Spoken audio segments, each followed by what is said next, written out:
Hello and welcome back to Making Home Better. When we built our patio last summer, it's always been a plan to put in a pergola. I have mentioned this in some past videos. When we were building the patio, we even put in some concrete pillars under the pavers in preparation for the pergola. It's now time to put that together and make this into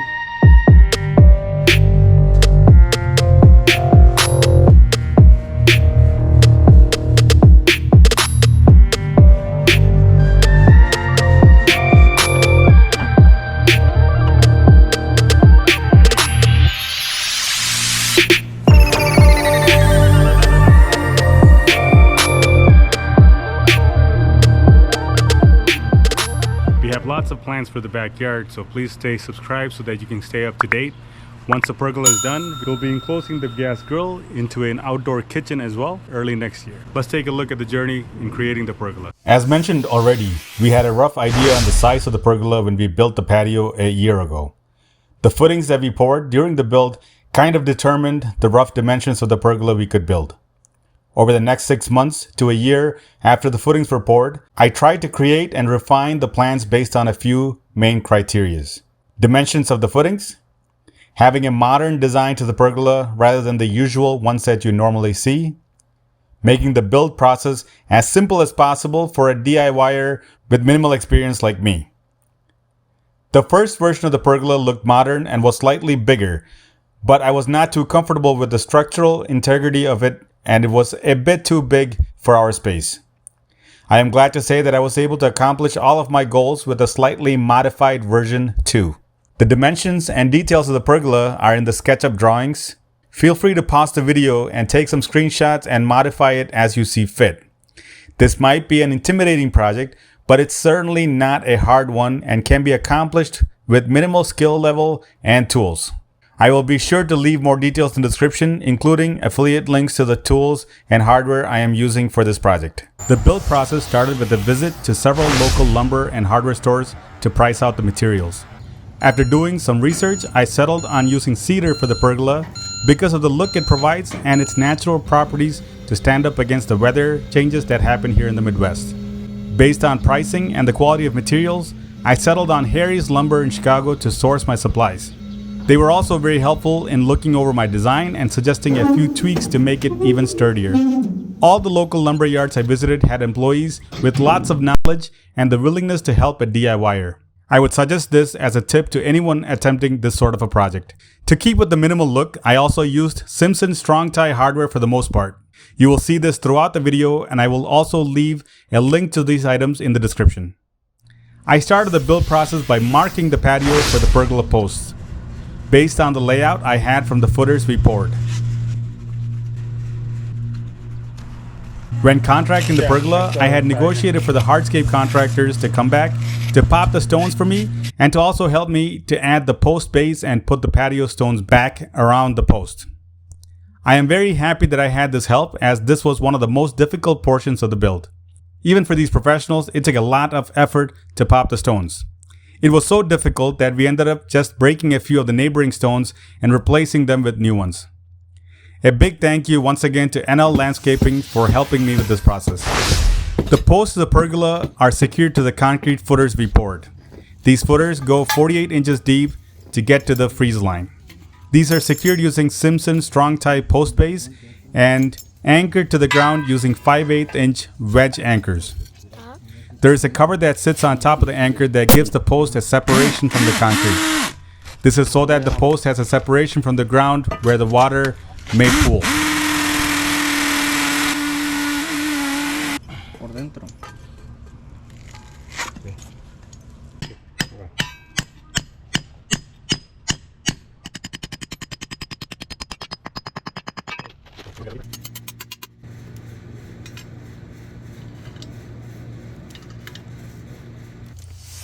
For the post and all the lumber, I opted for a smooth finish opposed to a rough sawn cedar. This was mainly to keep with the modern look I was going for, and really is just a personal preference. The posts are 6x6s and the rafters and beams are 2x12 cedar boards. Throughout the process, we kept on checking the post location using strings, checking corner to corner, making sure that everything was square, and when the posts went in, using a 4-foot level to make sure that they're plumb in all directions.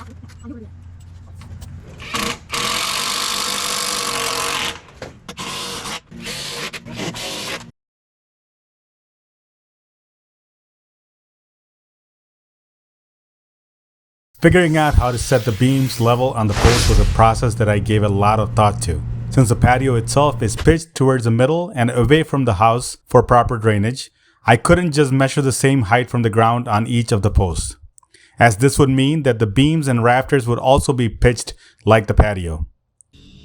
After looking at several options, I settled on finding a random level height on the post using my Bosch laser level, and then measuring an equal distance to the top on each post to set my beams for the rafters. To get better visibility on my laser level, I did this process at night and turned out to be a simple process to find level. Just to double and triple check that this process worked correctly, I clamped one of the 2x12s to my laser line to make sure it was level in both directions before moving on to set the beams.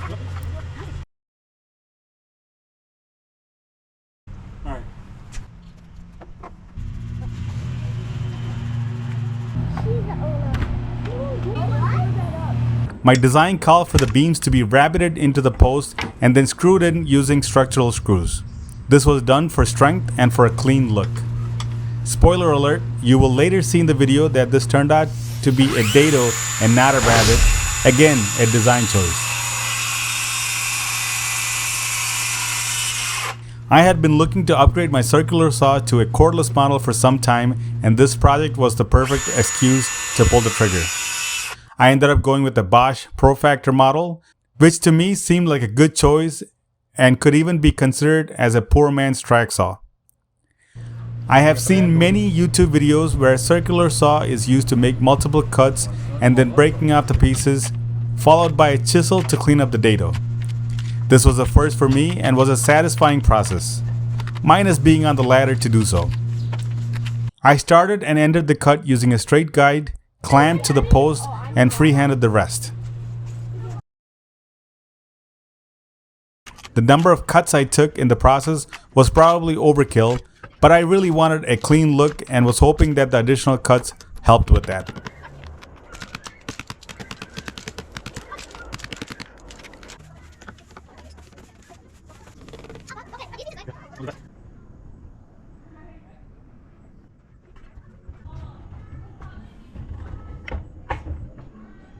Now that all the posts were in, the team from NL covered the patio stones to fully lock in the posts and provide the pergola a clean built-in look.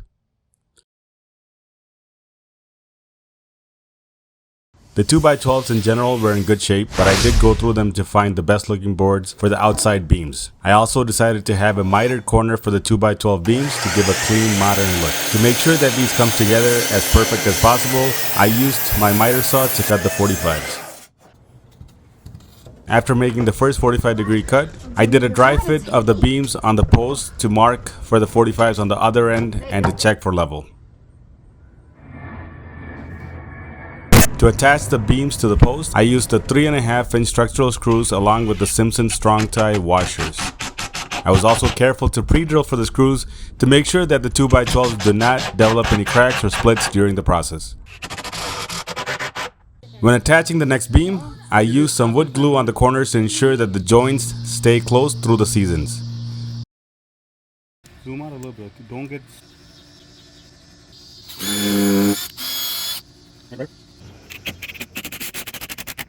I also attached the corners using 1.5-inch connector screws from both sides of the miter.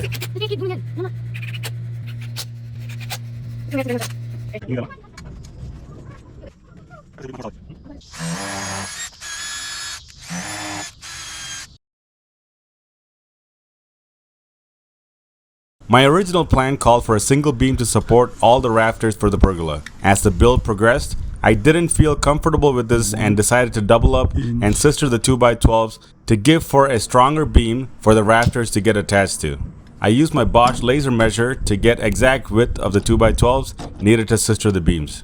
To help set the 2x12s in place, I clamped a couple of scrap 2x4s to the existing beams. This made the process very easy to do. Throughout this process, I had help from my family to pick up the beams and position them, but having some clamps were very helpful to make the process safer and manageable on ladders. The rafters are attached together using construction adhesive as well as many 2.5-inch structural screws. This also might be overkill, but at this point I felt it was a small modification for further peace of mind.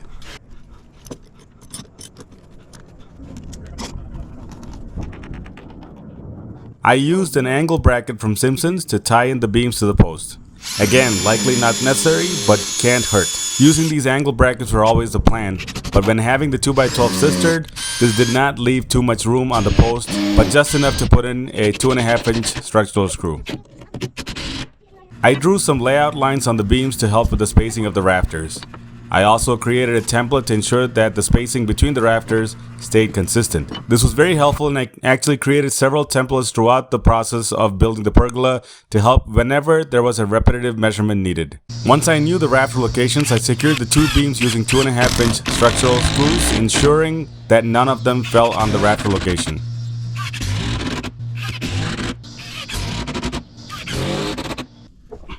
I continued to use my miter saw for cutting the rafters to length one at a time. My general process was to clean up one edge, flip it over, and perform a second cut to get the rafters to length.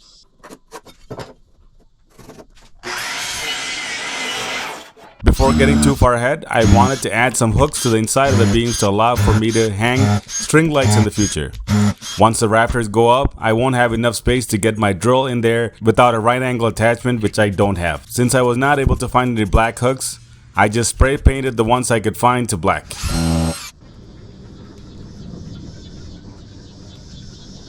One of the posts had a small crack that I also used some wood glue to put back together before it gets worse, or someone feels the urge to give it a tug in the future. Adding the rafters was a fairly simple process of attaching the brackets on either end, followed by hoisting up the rafter into place.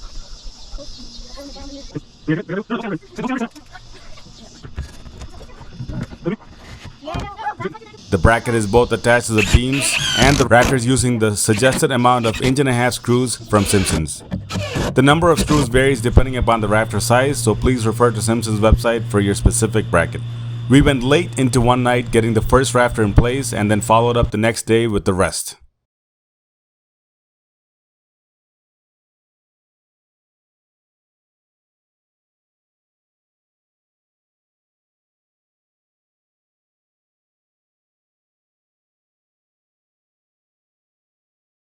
Next up were the Perlins.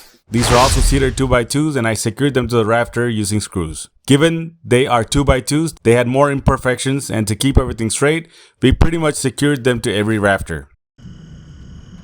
I kind of like the look of the post staying a little higher than the Perlins, so to tie in the look, I added another layer of 2x2s on top of the Perlins, including some fake pieces to tie in the look all around the pergola.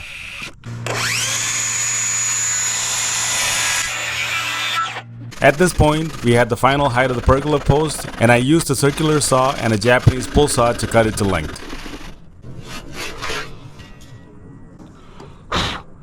And with that, we were done. Without a doubt, this pergola turned out better than I could have ever imagined. This could very much be looked upon as an intimidating project, but let me break down a few things to maybe remove some of that intimidation. First of all, cost.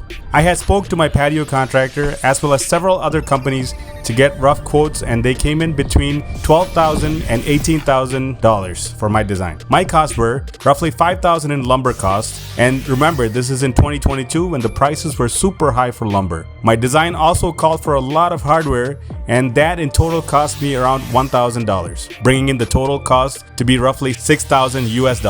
So it's safe to say that doing it myself saved me 50 to 66% of the quotes that I got. Well worth the effort.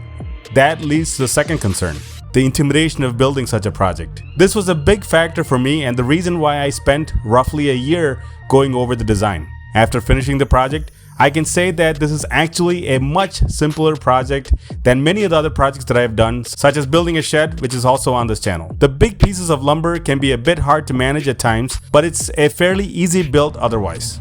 And last, If you made it this far in the video, you have probably seen that my entire family was involved in the build process in many ways. This, in my book, is a huge win. The fact that as a family, we have the satisfaction that we built this together and can be proud of that for years to come makes the entire process worth it. While the pergola is up and we are getting good use of it, together with the furniture and the gas fire pit I previously built on this channel, there is still one very important step remaining. This is to seal the pergola so that we prolong the life of it. I debated finishing the lumber before building, but I was not confident that the wood was fully dry. I will be tackling this project next summer and will surely make another video of it. We also have several other projects planned for the patio for next year, like building an outdoor kitchen. So please do subscribe and like this video if you found it helpful or entertaining.